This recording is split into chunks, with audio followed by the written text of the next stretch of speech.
भोजपुरी के power star Pawan Singh एक बार फिर अपने फैंस के लिए बड़ा धमाका करने की तैयारी में हैं। हाल के महीनों में उनके कई गाने चर्चा में रहे हैं और अब फैंस को उनके अगले गाने का बेसब्री से इंतजार है। पवन सिंह लगातार नए प्रोजेक्ट्स पर काम कर रहे हैं और हाल ही में उन्होंने साउथ की डकैत के गाने टच बड्डी से खूब सुर्खियां बटोरी थी।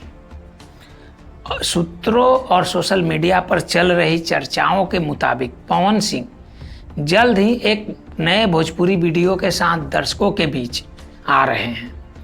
हालांकि गाने के टाइटल और रिलीज डेट को लेकर अभी तक कोई आधिकारिक घोषणा नहीं हुई है, लेकिन फैंस के बीच उत्साह लगातार बढ़ता जा रहा है।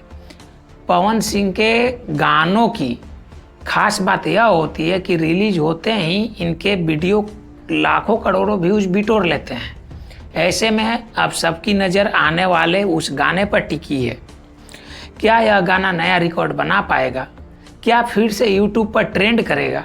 इसका जवाब तो रिलीज के बाद ही पता चलेगा।